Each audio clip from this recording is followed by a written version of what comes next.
Hi there, and welcome back to another episode of Let's Talk Real Estate Investing. I'm your host, Sharon Gornholt, and I'm so happy you're here today. Today, I want to talk about having conversations with folks in probate.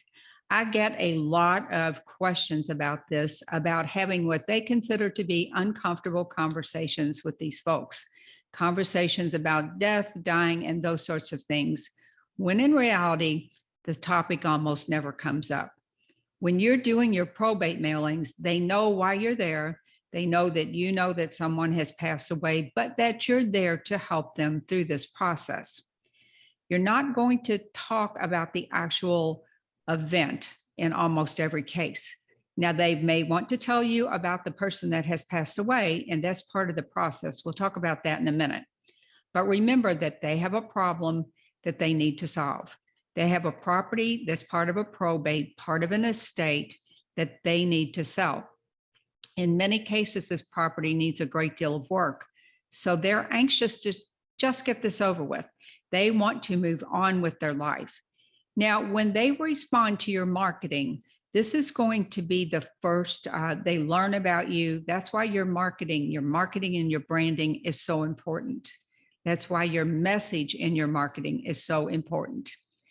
When you show up at their doorstep to look at the property, you should have had a phone call with them previously. Even if they filled out a lead on your website, pick up the phone and contact them and get a feel for where they are. You want to know where they are in the process, how far along they are, and if they have any special concerns, and really what they want out of the deal. So you're going to get to all of that. So how do you start the conversation with these folks? Number one, as I said, you get as much information as you can while you're on the telephone.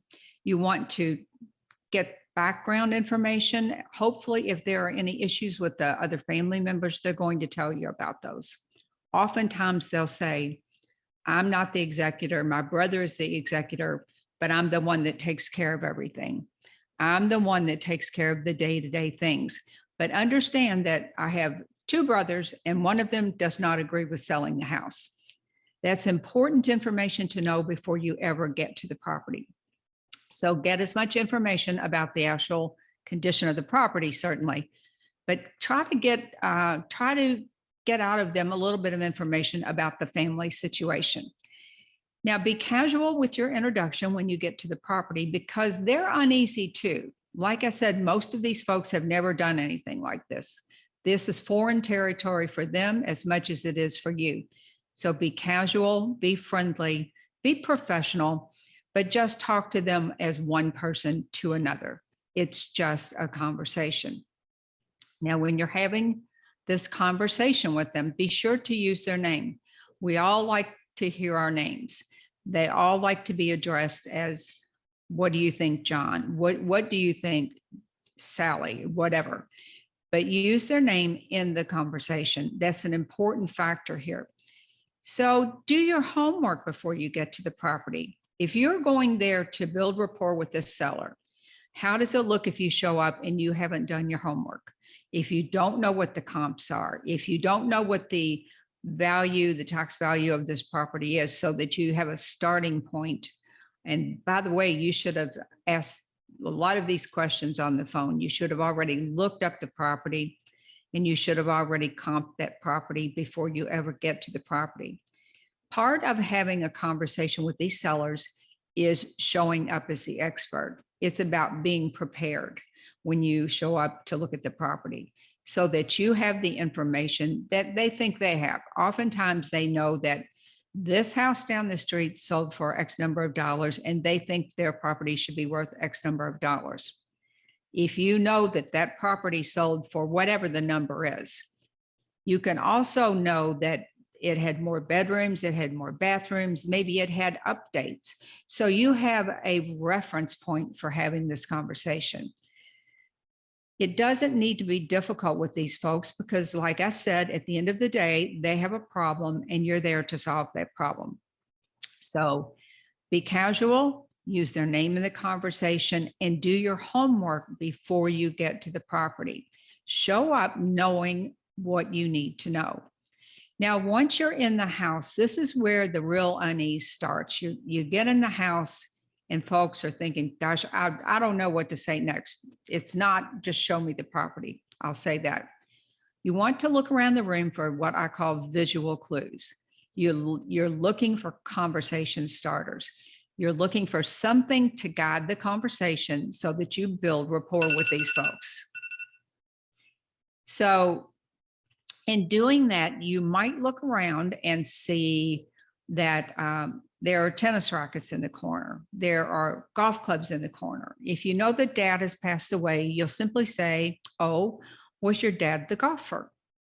Something as simple as that. Or was your dad a tennis player? Did he love to play tennis? I see tennis rackets. Maybe they'll even say, no, those are my brothers. Oh, okay. Tell me about your dad. That's your next segue into it.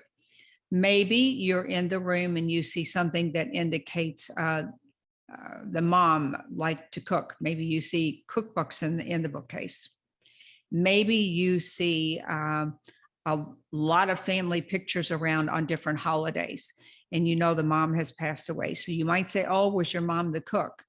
Oh, did your mom host the holiday gatherings here? But look for visual clues. You will be amazed at how simple it is to have a conversation with these folks once you do this one simple thing. So look for these visual clues because they are conversation starters. Then don't hurry the process. Let the folks talk about their loved one, about the history behind the property. If they tell you, we had every holiday here in the property, you can listen, you can sympathize, you can say that must have been wonderful. Then you can say, can you imagine once this house, once I buy this house and we do the repairs, we'll do updates, this will be a perfect home for another family to make those same memories. So you can see how one thing builds on another. One piece of the conversation builds on another piece. Now, you want to kind of recap the things here, make sure you've got it right. Make sure that circle back and say, so this was the family hub for all the holidays or whatever. And then another family will love this home just like your mom did or your dad did or whatever the situation is.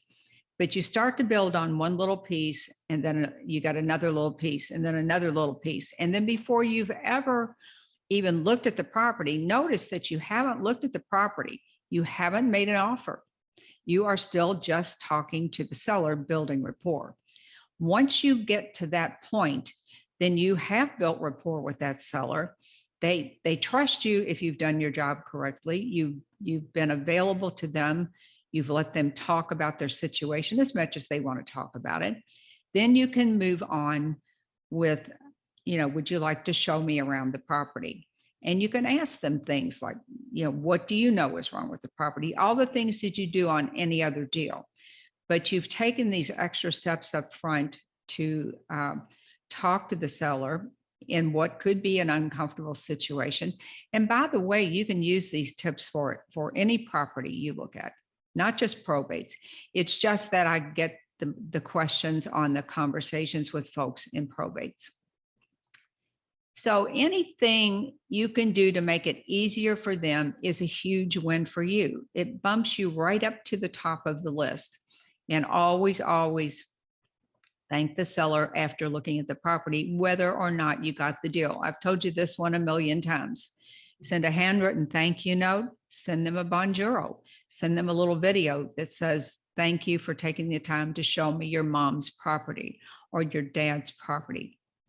All these things help you to be memorable to the seller in a sea of investors who are all doing the same thing. They're all buying property. We're all in the same business. Okay, guys, thanks so much for the questions. Keep sending them in. And I think that's it for today. I will see you same time, same place next week. Bye for now.